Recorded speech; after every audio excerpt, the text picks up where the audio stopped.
Good morning, triple students. What a beautiful image to start today on. This is Mrs. Corbett here, and I'm going to talk you through some triple work from biology paper 2. I've switched around the orders just a touch because we can all start from the same point, and this is going to be relevant for triple students in year 10, year 11 and year 9, and it's good learning to go back to if you've already covered this. So we're going to look at the brain.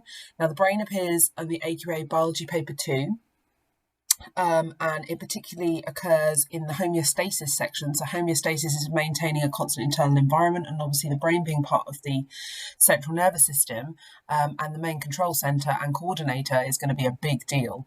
So you need to learn about what the main area of the main areas of the brain are called and what they do and how we research what goes on in the brain.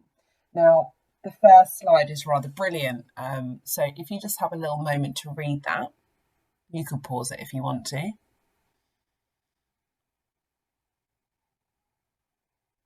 So I'm just sort of reading it to myself there. According to the research at Cambridge University, it doesn't matter in what order the letters are in a word. The only important thing is that the first and last letter be in the right place. The rest can be a total mess and you can still read it without problem. This is because the human mind does not read every letter by itself, but the word as a whole. And this is just an interesting thing that our brain does. So here's a few facts about the brain, which are quite interesting. So you might want to have a go through those. You might want to pause it now. I suggest you pause it and jot it down. That's probably a good idea. And the answers are coming. Welcome back, and here are some answers. There we go. So the brain has got 2% of the body's total weight, 20% of the total energy and oxygen intake, 73% water, 2% dehydration to affect your attention, memory and cognitive skills. So keep drinking, people. 60% of dry weight is fat. It's the most fatty organ in the body. No one else for sure, but the estimate is our brain contains roughly 86 billion brain cells or neurons, and they can transmit 1,000 impulses per second, 1,000 pieces of information. And generally, it sort of coordinates the outside world with the internal of your body. 100,000 neurons in a grain of sand. The teenage brain is not fully formed until the age of 25 is when it reaches full maturity. Plenty of jokes I could make on all of those, but I won't. So generally what we know is the more intelligent the animal, the more folded the brain, and the human brain is largest compared to body weight of all vertebrates, although the biggest is a sperm whale's at 17 pounds. Now I read somewhere that Einstein's brain was a really particularly interesting shape. He had quite a lot of smooth clefts in his brain, which is unusual for a human. There's only been one study on the brain as to what the shape identifies, but it's really difficult to get people to volunteer to donate their brains. Einstein's brain was actually taken by the doctor and hid under his bed for rather a long time before it was studied. He had his brain stolen. The brain of a frog is rather interesting looking, and squirrel, very, very smooth. Dolphin, very interesting shaped brain, and obviously an animal we consider quite intelligent. I love a meme. This is the central nervous system, essentially. It is the brain, it is the spinal cord, and it is the peripheral nerves and neurons. This is the structure of a brain. The main part of the brain that you need to know is the hypothalamus, the pituitary gland you need to know for all of the hormones and things like that. The cerebellum and the cerebrum, they're the main areas. So the cerebrum is at the front of the brain, the cerebellum is at the back of the brain, the medulla is the stem of the brain. Those are the three main ones. I'll attach some brains for you to label. So there's the different lobes there. So the cerebrum is the largest part of the brain. So that's the bit that's at the front. It's made of the cerebral cortex, the two-folded hemispheres, and structures underneath.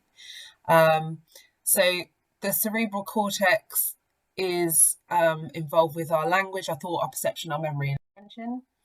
The cerebellum is the big ball at the back.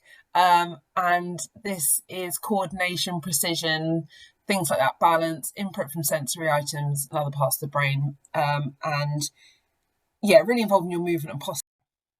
The medulla, so this is at the stem of the brain, is the unconscious activity. So the smaller the brain, the more primitive the brain, and the closer into the centre of the brain, the more primitive it becomes. So the medulla really controls things that you don't have control over. Your heartbeat, gut, vomiting, all the good stuff. The hypothalamus is an area of the brain that contains glands and really is in control of your homeostasis, keeping your body the same. And it's also, again, quite a primitive part of the brain because it can cause release of adrenaline, so feeding, fleeing, fighting, and mating. So again, the closer into the center of the brain, the more instinctual. The brain is the most complex organ in the human body. As part of the nervous system, the brain coordinates all of the body's functions.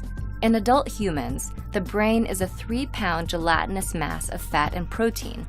It's comprised of 4 main regions: the cerebrum, the cerebellum, the brainstem, and the diencephalon, and each one controls specific tasks. The largest section is the cerebrum, and it makes up over 3/4 of the brain's volume. It consists of neurons and nerve fibers that transmit information from the neurons throughout the brain and body. The cerebrum controls higher functions such as learning, reasoning, and speech, plus senses like sight and hearing. Under the cerebrum is the second largest part of the brain, the cerebellum. Much like the cerebrum, the cerebellum has nerve cells and nerve fibers. It carries signals to other parts of the brain and the spinal cord. The cerebellum is responsible for coordinating muscle movements, particularly those that help maintain the body's balance and posture. The third region, the brainstem, lies in front of the cerebellum and anchors the brain to the spinal cord.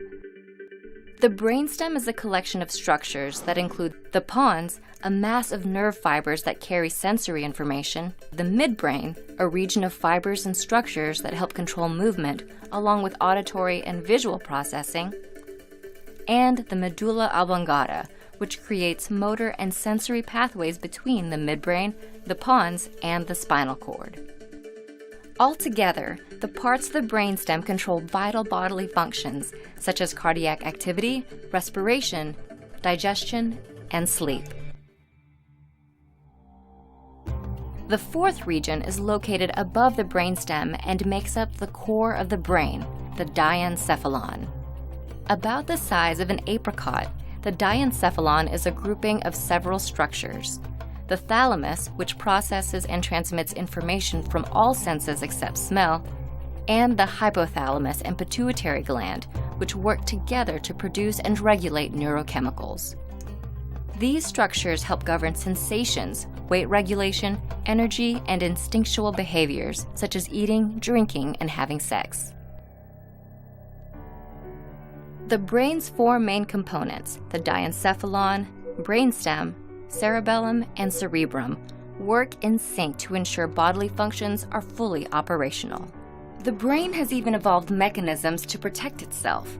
One such mechanism is the blood-brain barrier, a semi-permeable cellular wall that only allows specific chemicals to enter from the body's bloodstream into the brain.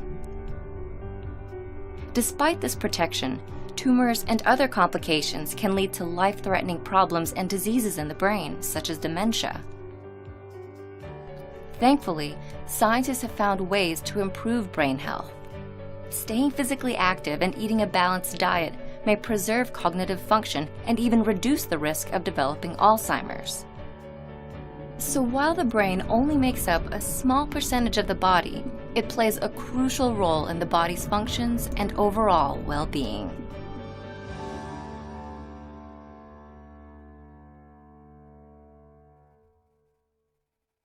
I hope that played and it hasn't just left you with a really long gap in the middle. Sorry about that. I'm sure you can see my difference.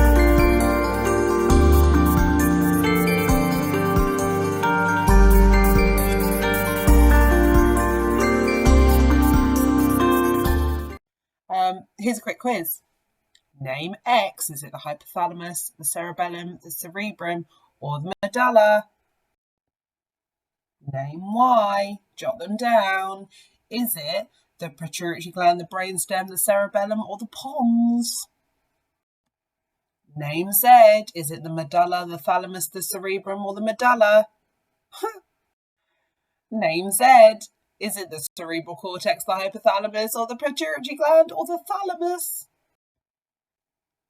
Another question. What might be symptoms if your cerebellum was damaged? Memory loss, deafness, lack of balance, or personality change? What occurs in the cerebrum? Conscious thought, heartbeat control, follow the gut. What does the hypothalamus not control? Fight instinct, mating instinct, hormones, or vision? What's the largest bit of the brain? The pituitary gland, the cerebrum, the medulla, or the cerebellum? What does the pituitary gland produce? Electrical impulses, acids, hormones, or salts? Roughly how heavy is the human brain? Let's do the cerebrum and the cerebellum are going to be similar. So cerebrum, cerebellum. I kind of think the cerebellum sounds more like bottom, bellum, bottom. So go with that maybe. The medulla or the medulla. The W is the pituitary gland, so this controls hormone control in the body. The cerebellum, because you might end up falling on your bottom, lack of balance. Cerebrum is conscious thought. Hypothalamus does not control vision. It's all to do with internal survival instincts. And the large part of the brain is the cerebrum. The pituitary gland releases hormones. And the brain is roughly 3 pounds, which is like 1.2 kilos roughly.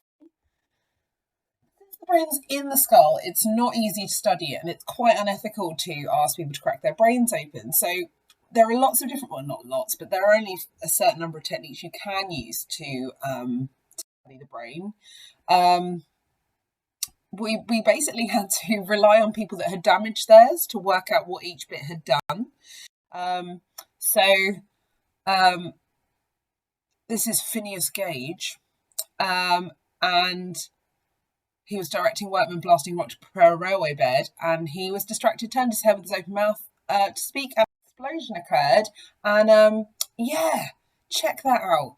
So he got a pole going through his head, fractured his cheekbone, and he didn't die, but afterwards he wasn't a very nice guy in comparison. He was called, well, maybe you wouldn't be, but his personality completely changed, and it shows that part of his cerebral cortex was removed, and so therefore his social interaction was different. This guy had epilepsy treatment, was removing parts of his brain, and then he got memory loss, and they were like, oh, maybe that part of the brain is involved in memory, so they realized that the hippocampus must be turning short-term to long-term memory. If you do psychology, all this will be linking together for you. This guy Victor could only say the word tan, and they studied his brain, and he had a bleed on his left frontal lobe, so they assumed that this controlled his speech. The brain processes pain, so it doesn't actually have any nerve endings, so it can't detect pain. So it means that you can actually stimulate the brain while people are awake. Most of deep brain stimulation surgery is performed with the patient awake, so that we can get feedback. We can do this because, as it turns out, the brain does not have any pain receptors, where when you insert the electrode, the patient actually does not feel any pain. We give the patient local anesthesia, and so as there's an incision over the scalp, they don't feel pain with that. They feel some pressure, but not pain. And then as we insert the electrode, the patient is unaware that we're doing that, except that we can tell the patient that we are about to insert the electrode, and we're going to about to start stimulating.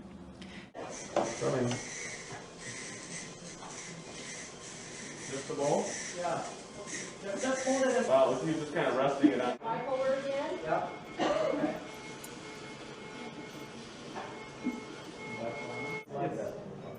Well, there are, but that's what the point of that first MR was, to see where they're at and to avoid them. Okay.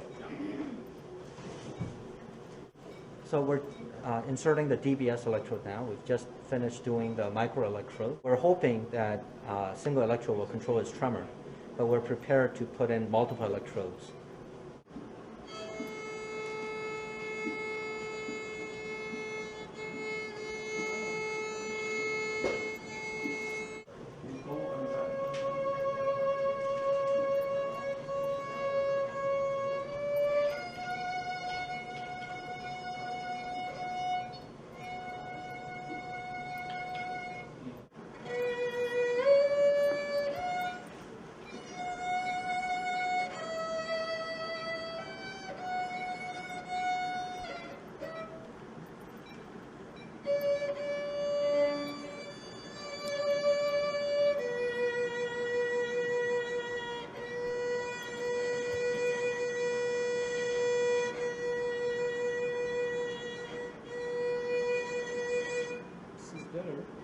So what is another aspect of Mayo Clinic that I think is very exciting is that there is interdepartmental and interdisciplinary cooperation, not only with our clinical departments, but also with our division of engineering. So because deep brain stimulation really is a biomedical engineering issue, we have been working very closely with our division of engineering for now over 2 years.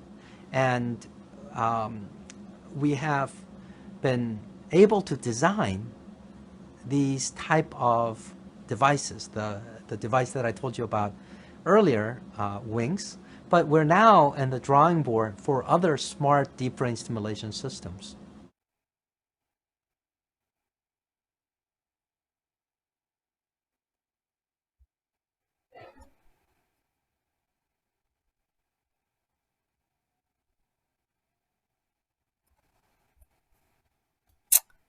Nice. So you're Yeah. All right, moment of truth, Joel. We're gonna drill a hole in your skull now. The drill is very loud. It's loud to us, but to you it's gonna be super loud, okay? It will not hurt though. Okay. All right, here we go. Loud noise.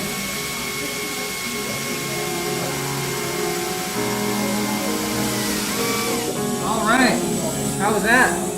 I haven't had much fun since last week and now. Yeah, you're a member of an elite club. Very few people can say they've had a hole drilled in their skull while they're awake. We're going to open up that covering over your brain and see if there's anything inside. Okay. Good luck finding. When you start to offer patients very powerful treatments, that you're going to introduce expectation of benefit. And when you introduce expectation of benefit, then comes the placebo effect. All right, so we're just going to take a listen to your brain, okay? When patients expect to get better, they oftentimes get better. See the 3 green lights there? And the one there, can you flip that down? I'm not trying to use a placebo to trick a patient into getting better. It's not completely gone, but it's improved quite a bit. But I want to do anything I can to improve this patient's quality of life. So if placebo enters into that in a positive way, I embrace it. Better? Can you snap your fingers for me? Okay, all right. First time I've done that in a All long right, time. now let me know if you feel anything, okay? It's not a magical thing. So we're through? It's not magic. Almost. He's got to sew you back up. It's another part of the brain that is producing a beneficial effect that is not directly related to our treatment. We're in the wrong brain region. 2 millimeters posterior and take another run. 5.9. 5.9.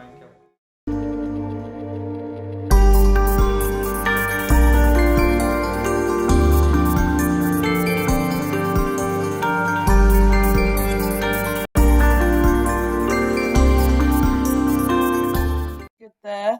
So we can use MRI also to look at the brain. We can, as well as actually stimulating the brain in surgery, and then it can show which areas of the brain have been affected by a stroke or a tumour, and then you can sort of link loss of function to the brain area. So you can see some tumours there.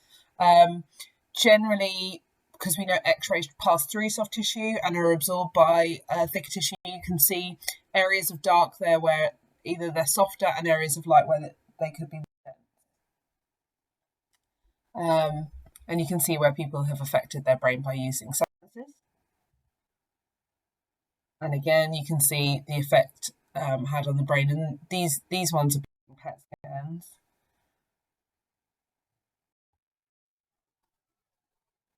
Someone with Alzheimer's disease, and you've got quite a huge decay of brain tissue there. Oh,